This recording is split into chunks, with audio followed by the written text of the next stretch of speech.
Hello and welcome to my podcast, Conversations with Cornelius, where I, Cornelius Patrick O'Sullivan, discuss, chat and hypothesize on all things from fatherhood, marriage, comedy and everything else in between. From time to time, there will be special guests, but mostly it's going to be me and some regular contributors, including my main squeeze, Noelle Patricia O'Sullivan, aka the wife. So sit back, relax and enjoy Conversations with Cornelius. Hello everybody and welcome back to another episode of Conversations with Cornelius. I'm your host Cornelius Patrick O'Sullivan. It is the 23rd of January 2024 at 13:33 to give 13:33 to give the full time and date. I'm in the John Hume War Room. It is wet and wild outside. And yeah, that's it. There's another wind warning today in place. There's another storm coming, Storm Jocelyn. Jocelyn, yeah. And wind warnings in place as Jocelyn to bring severe gusts. I was listening to the radio on the way home from Dublin last night and they said, just be careful of wind. It's like 1 second and bang, you're gone. You're off the road or whatever. So especially if it's, what's the squalling or when it just... you get gusts of it, like it comes in and is gone again. Yeah. Gusts of winds, lads, just be careful. Be careful of the gusts of winds out there. So today is Tuesday. How are you today, Cornelius Patrick? I'm good. I'm a tiny bit tired. I was in Dublin. Is that me or are you there now? That was me. I'm sorry. Is that your did that it was your phone. It looked like it was your watch. My watch went off with it. Oh, right, I see. No, my watch told me the message that's on my phone. My whoop isn't working at all now, so I've been going on about my whoop there. I must give you a look at it there in a minute. It's just didn't sync. No, it's all right. It's okay. Let's not talk about it now. Okay. Right. Okay. Relax. Well, listen, I'm not going to try and fix it live on the podcast. That's fine. That's all right. That's okay. No, let's not talk about it now. I was in Dublin last night in Cherry Comedy. It was great. Madness, really. Madness. I'm doing a show up in Dublin in a couple of weeks' time, my own solo show. Check out the dates on corneliuspatrickosullivan.com. So I went up pretty much to bring my banner up.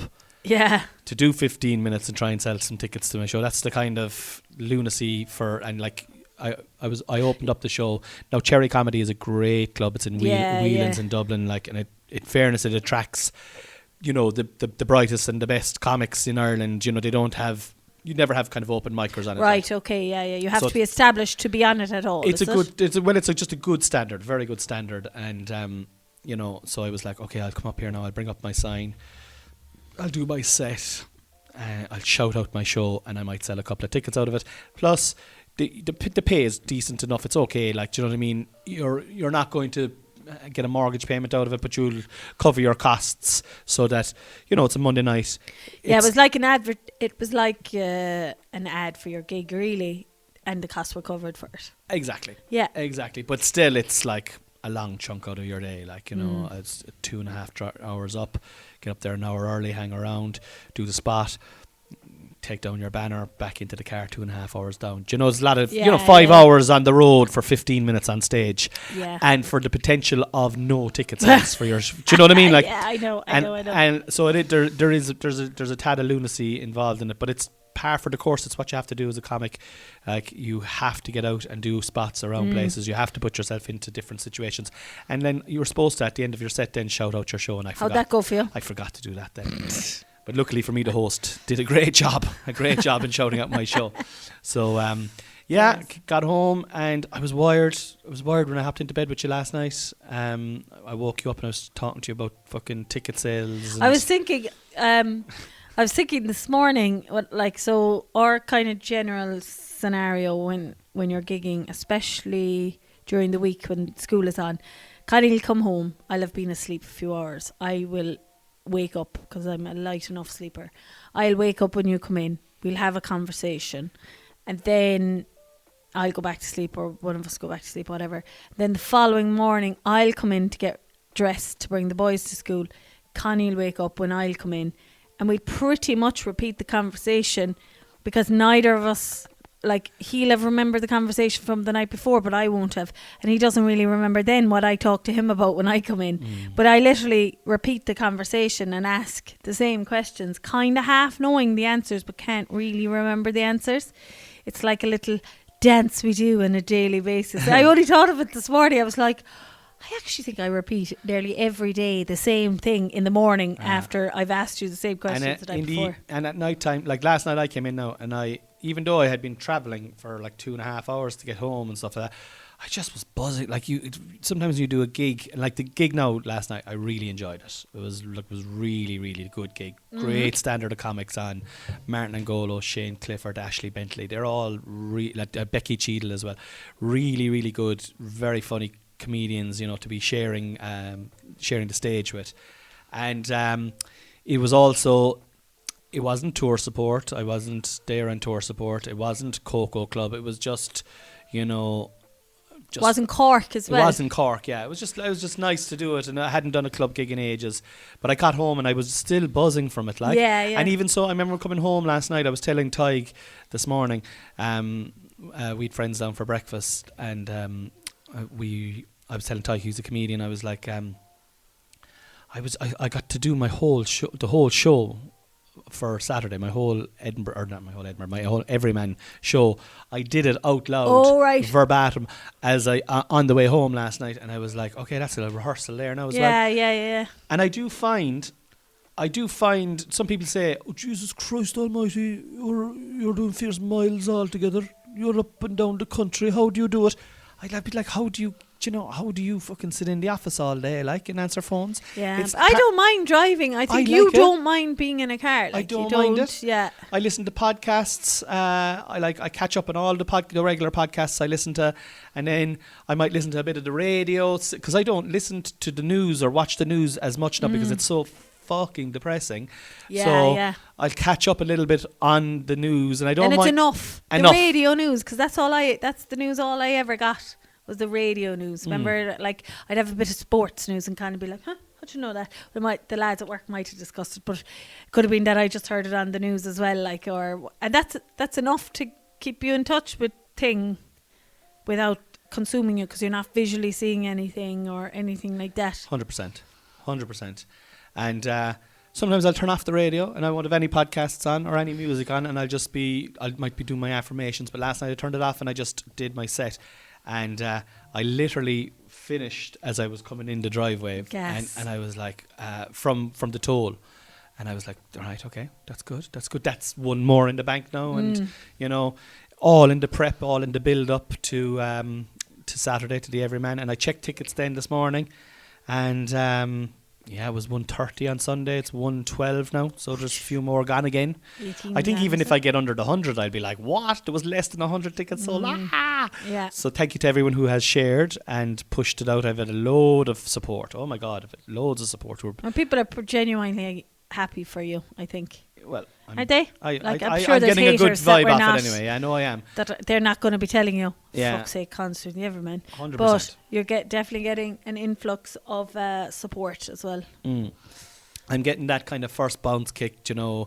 Like, I know that there's a few comedians coming that are, you know, colleagues of mine down through the years are coming to the show. I know, like, Tig is coming, Bernard Casey's coming, a lot of the local comics on the scene are coming as well. Yeah. And like Chris can't come, he's gigging on the same night, but his parents are coming. No way! Yeah, I mean, like, how cute is that? Like, that's lovely. Yeah, that's so cool. Like, that's so cool. So yeah, and then obviously my own family are coming, and my own friends are coming, and some of your family are coming, and some of your friends are coming. So, do you know, all in all, there's about, like, you know, I definitely know 100 people that'll be there. Do you know, the guts of 100 people. And the feel-good factor is high, and I'm buzzing. And I actually got a message off a comedian this morning wishing me the best of luck, and something he said to me I think is very prudent. He said, watch your energy now this week. He said, watch your energy. You know, don't, like, you just have enough for the gig and make sure you leave it all out there and all that kind of stuff, but, like, make sure that you have the energy to leave out there. Oh, so, you know? Maybe not do a podcast every day and not do a whip and a filming tomorrow, and then down to where are we off to on Thursday that we forgot about? Court McSherry for a meeting. Then back to Dublin the following day to do Vicar Street. Are you just telling me you want sleep-ins, is it? Well, I don't know. I didn't have much of a fucking sleep in this morning anyway, did I? Is that your way Pulled of telling up out me? of the bed at whatever time. But happy to do it. But I totally. But no, what I will say is, I prefer to be busy anyway. Yeah. But you can be busy and watch your energy. Do you know what I mean? You can watch your energy in like I'm having a coffee there now. That's gonna be my last coffee today. Yeah, that you'll be rested tonight, kind of, is it? And I'm gonna drink. I had a juice, my first juice of the week now this morning. I made it myself. Like it was overflowing. There was too much there, but like I'm gonna make sure that the juices are high quality. Maybe we might start the salads again. Maybe tomorrow or something when we do the week shop. I want to watch what I'm putting into my body. I want to watch the content I'm putting into my body. I'm going to start leaving my phone, which I've been doing, leave my phone downstairs when I go to bed anyway. Trying when I'm not gigging to go to bed. Like tonight now I intend to go to bed early. Tomorrow I won't be able to go to bed early, but Thursday I'll be able to go to bed early. Tomorrow you'll be able to go to bed early enough if you don't have your phone when you get home, like if you... From the gig, like if you... Well, actually, the whip is at 9 tomorrow. I'll be on at about 9:15. And I should be finished by 10:15, home for 11. I could potentially be in bed for 11:30 tomorrow night. Which is, like, it is... I found, since I started using the whoop, right, even though it's not working at the moment... It just hasn't synced, I'd say, but anyway, let's move on. I'll actually, like, I'll tell you what, right, because I don't like to be wrong a lot, so... Would you have a look at that there now and tell me whether it's synced or not? For fuck's sake, it's back working fine here now. For fuck's sake. Just when I was like trying to prove a bloody point. Some would call that point proven. Yeah, fuck's sake, I was there. Okay, do you know what? Now I'm actually going to show it to her here now. Yeah, I'm going to prove her wrong. Is that charging there now? Ow. Is that charging when it does that? It's, yeah. Okay. It is it. But watch the energy. I think it's interesting. Try and get to sleep. Like I'm opening for Chris in Vicar Street on Friday. Like that alone is amazing anyway, right? But I'm going to drive, and once half time is over and I bring Chris back on, I'm going to come straight back home. So I'm going to try to be home again for midnight, half 12, 1 o'clock at the latest, and then Saturday we're out of here early enough. We have a big day on Saturday, and I want to compartmentalise it, so that I know what's happening on every chunk of the day or every hour of the day on Saturday. And conserve my energy then. That's how I'm going to get through it. Yeah. But I do understand about conserving the energy, because there's a lot of nervous energy. Yeah, that's using energy unknowns to yourself. Your body's kind of running. That's kind of what I was saying about the. I was saying that I've seen this thing about, like, when you wake up in the morning and you're not hungry, and it's not necessarily a good thing. It's that your cortisol levels, your stress levels are higher, and it's running in the background, like that you don't even realize it. But like you mentioned yesterday on the podcast, that you've got your routine in the morning to bring yourself into the day, which is totally understandable. But like, I don't have that in the morning, because I wake by the kids and I'm up with the child within 10 to 15 minutes with the kids, and you're straight into it, so your levels rise straight away. You don't have any adjustment time. I am seriously thinking about getting up earlier than the kids to be downstairs. I was going to say that. I was like, but like, you're already getting up with the kids anyway, and I don't want to sound disingenuous or like, why don't you just get up a little bit earlier? But like, because I probably would stab you if you said that. So it's good that you said it in the podcast. It's good that I didn't say it, but it's good that you did say it, and then that I was thinking it. All right, which is a great way to get it out. There's a big difference. Big difference. But it's great that you, because it is, they talk about, like, you're like, my routine is breath work, stretching, affirmations, and it takes about a half an hour to do. But a pint of water as well before I'd have anything, like, it 100% puts, I'm not saying I'm fucking spot on for the day, but I was like, okay, I'm ready to tackle the day now. Yeah. I'm ready to tackle the day. And if you get good sleep with it, it's great. And that's the thing about the energy as well, is I find if my sleep is good, my energy levels the next day are just fucking so much better. Yeah. They're so much better, like, But, that's where we're at now. We're on day 2. Today was lovely. Tig and Claire, friends of ours, came down with their new baby, and we had a beautiful morning. It was lovely. It was great chats, great laugh. No work. We just did no work. Yeah. We just chilled out and had breakfast with friends, and we were laughing and joking, and Sure, like they've a small little baby now who's like 6 or 7 months old. 8 months, yeah. 8 months old. She's gorgy. Gorgy little baby, and we were cooing and caying with there. I was kind of I saw her last week as well when I was in Tyke's house doing a sketch, and I was a small bit broody. I was telling him, no, I don't want any more kids. No, I can see how you would be. She is gorgeous, and Yeah. she was really good for the time we were with her. Like, Yeah. It's just like any time you see kids and they're not yours, so you only see them Yeah. for a brief period. But she was really content. She seems like quite a content baby. But I have zero broodiness. Oh, my broodiness is gone now that she's gone. You know, and when I was in Tigers, it was there just while the child was there. But once the child left, I was like, oh. And then I saw Claire putting a nappy into our bin then, and I was like, no, I don't want to go back to that. I don't want to go back to Nappygate. Yeah. But, That's Nappygate is really what does it for you. Yeah, nappies, like, it was just especially during the pandemic. Like, I remember there were some days there was 17, 18 nappies between the two boys. They were like shitting machines. Like, and I was just like, oh my God, is this, like, one would be, and they used to do, like, oftentimes Harvey would do a poo. I would clean his poo, like, might have to take off his baby grow, put on a new nappy on him, and then that'd be finished, and Hunter would have a fresh one for me, a fresh poo to go. So then I'd take off Hunter's and whole thing all over again, and by the time I had that all done again, then Harvey might have a little present for me again, another little small little one. Well, you see, they like the little stimulation of on their the anus as you wipe anus. it. Might spread like no more than yourself. If you Well, went sure, to the look, toilet, same thing from happened. the tree. But you'd have to put in but the soda cream on, and, you know, it is a must. Do you know what I was looking at on the stats, right? On our podcast, right? Mm-hmm. So this month, first of all, loads of people are listening. Thank you so much. Happy, thank you more, please. But Ireland has 73% of the listenership. Excuse me. All right. The second country with the largest percentage this month is Sweden. Sorry, Switzerland. Switzerland. Yeah. Now, I've always had a good contingent in Spain. They're coming in on third. The States are usually on second place, but they've been gazumped by the Swiss. They're joint third with Spain on 5.62%. Gas. And Isn't it? And the UK then.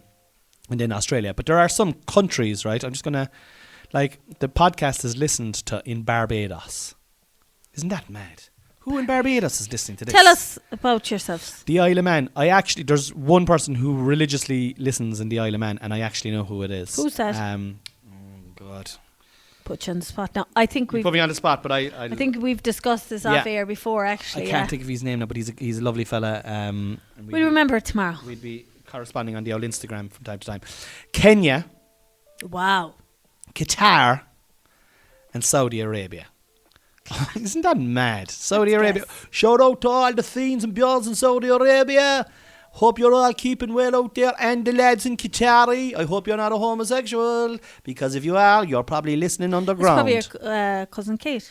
Oh, could be, yeah. Could be. Oh, yeah. Probably is Kate. Qatar. Yeah. I'd love to play the guitar in Qatar. Uh-huh. Playing the That's guitar in original. Qatar. Have we anything else you want to discuss in today's little podcast? That's it. Today? That's today. We're just going to tune in every day for the next right up to Saturday, just to kind of give you a feeling of how we are. I'm feeling good. Oh, actually, two people from my Instagram, and I must go back to them, Instagram or Facebook, were wondering. I said I was soaking my fruit. I just put up a photo of it. This is who I am now. And they were like, why are you soaking your fruit? What are you doing? So the soaking of the fruit was around, now don't quote me on all of it, but it's around the bicarbonate soda for the berries and stuff to try and remove the pesticides. Supposedly if you soak them for 5 minutes. And Connie's nodding away here, and he's like, I've been telling you this for probably a year. But Connie, TikTok wasn't telling me. 10 years. I know this about 10 years ago, but anyway. But TikTok wasn't telling me. So Well, my when- TikTok, could I say TikTok any more times? My algorithm has gone over to stuff like that now. So you'll be delighted. That's to hear. good though, but you know, it's like if you are eating fruit and vegetables and you think you're doing oh geez, I had an apple there now today, and I bought an apple. I bought apples in the store. I didn't get the moros. I didn't get potatoes. I bought a punnet of what's a punnet? A punnet of pears, is it? Strawberries. A punnet of strawberries. Punnet of grapes. I bought a punnet of grapes, a punnet of strawberries, and a couple of apples there now, and I'm going to eat that. And you eat them away, and you think, oh, I'm doing great stuff here altogether. But those berries, those strawberries in particular, are the most sprayed. Blueberry, I think, retain the pesticide the most, actually? I thought it was strawberry now. And if you look at strawberry, if you look at the pores, Yeah. look, well, maybe the both of them do. We won't like potato. But like what I'm saying Yeah. is, they are sprayed and they go straight into the depths of the actual fruit. And these are pesticides. These are chemicals that are put on our fruit and vegetable to make them last longer in the shops, like, you know, so make them appear that they've got a longer shelf life. So that's why you should buy organic. Glossier, yeah.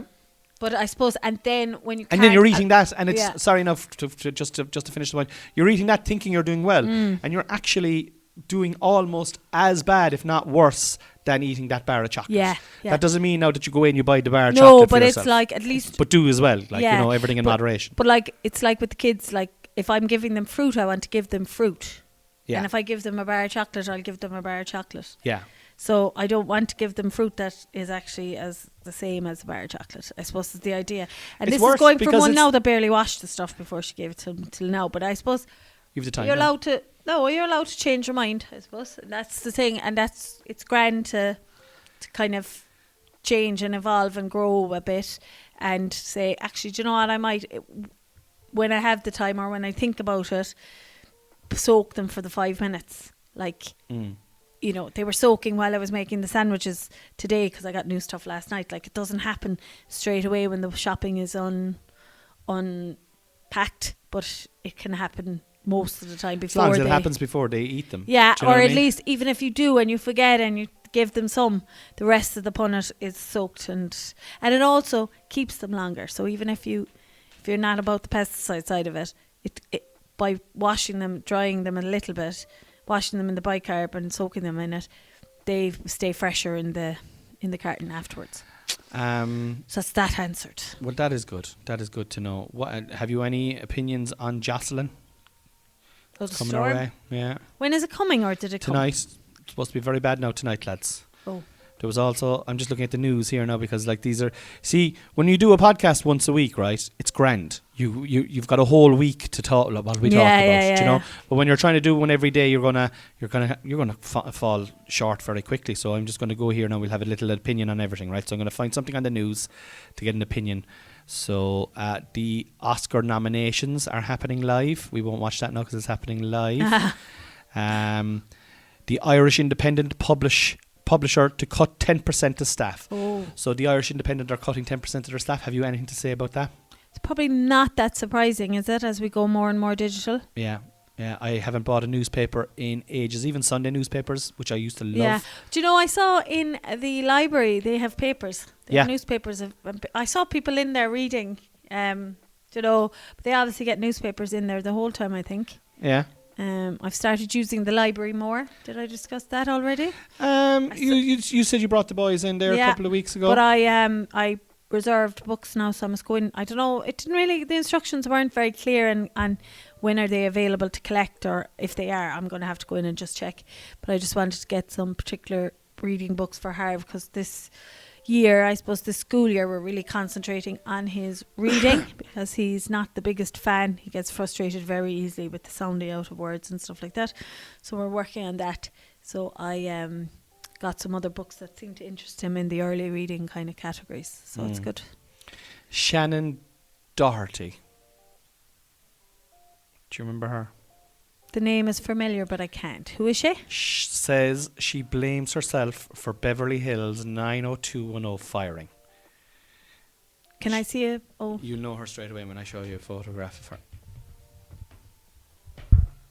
oh yeah. Why does she blame herself? Um, She's the dark-haired girl that was going out with, or was she Brandon's sister? She was Brandon's sister, wasn't she? Yeah. Jason Priestley. Yeah, Is he dead? No.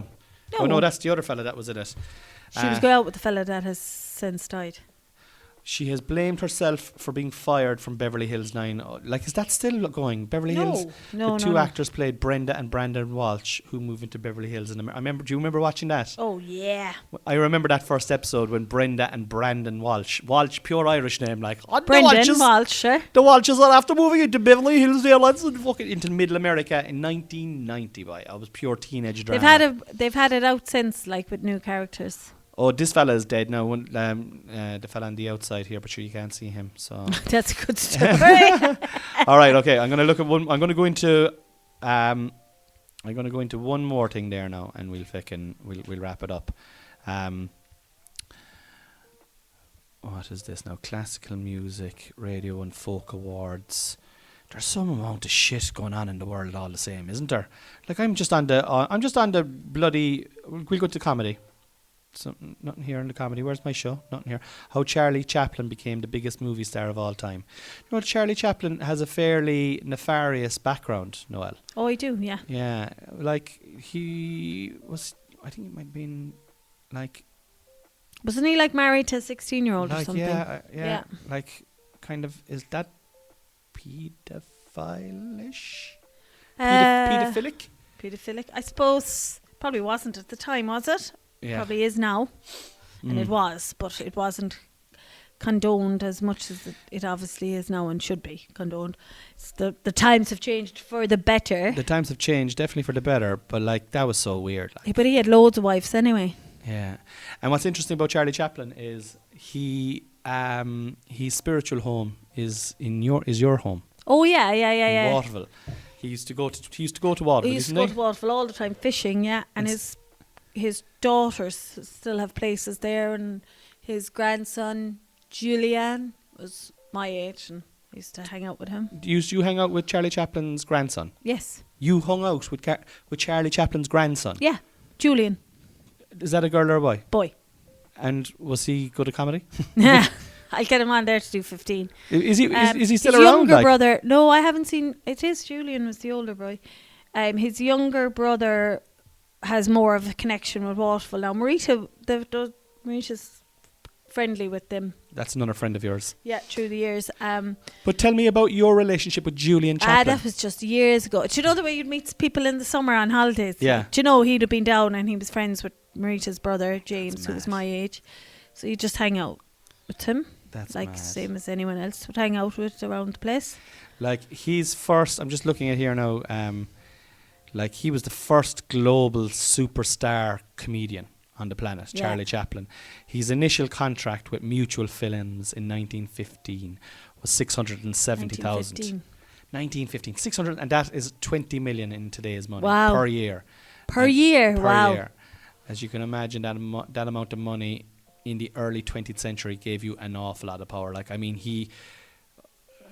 my God. One of his daughters, you know, there's an interview. She died recently, actually. What's her name? I forget now. But she got the Furies to Waterville, and there's an interview with them on the Late Late. The Furies played Waterville for the Charlie Chaplin for years, the golf tournament that they sponsored. I'm just reading this about him here now, right? After decades of fame, Chaplin was essentially cancelled, at least in the US, in 1952, following accusations of being a communist. His US residency permit was revoked while heading to London on board the Queen Elizabeth for the premiere of his latest film, Limelight. The cancellation was the accumulation of years of bad publicity, smear campaigns and public humiliation. He was particularly hated by the FBI. This is all news to me. All of this played out in full glare of the cameras across several trials relating to his marriages and relationships with underage girls. What? Charlie, you're a bold boy. By today's standards, his career would be dead and buried. Instead, his wife, Una, O-O-N-A, returned to the US, wrapped up his affairs, sold his famous studio lot, today occupied by Jim Henson Company, that's the Muppets, and the couple made a new home in a tax haven of Switzerland. Wow. Maybe that's... Switzerland? Maybe some of the Chaplins... Fucking Julian's over in Switzerland listening to the podcast. Julian, do you have desires of my wife? He used to live in France. Oh my God! There's a statue. The statue of him down in thing is here. Down there's a statue of him in Waterville in Waterville, County Kerry. Yeah, he's dead of a stroke on Christmas Day, 1977. Didn't 1977, stop. the year you were born. Yeah, and so if he died on Christmas, I was alive for him because I was born in March 77. He didn't die, so I'm just going to start calling you Charlie. Just call me Chap. Just call me Chappy. A year later, his body was dug up and held. What? His death from a stroke on Christmas Day in 1977 didn't stop Charlie Chaplin from being an entertainer, right? So you think you're dead, but no, there's more entertaining to come. Because a year later, his body was dug up and held for ransom. Jesus. Did you ever hear that? No. The plot failed. The criminals were ultimately arrested, and his coffin was found buried in some random farmer's field. Morbidly be damned. What a suitably fabled farewell for Hollywood's greatest entertainer and the world's immortal little tramp. Where was he was a little tramp buried? and he was riding fucking underage Where girls. is he buried? It didn't say. It didn't say. But yeah, okay. So look, with that little tidbit of information on Charlie Chaplin, we're going to wrap up today's episode of Conversations with Cornelius. Thank you for listening. We'll be back tomorrow and we'll let you know how we're going and how we're feeling and how things are hyping up. And yeah, staying by the wall. Peace and love. Bye.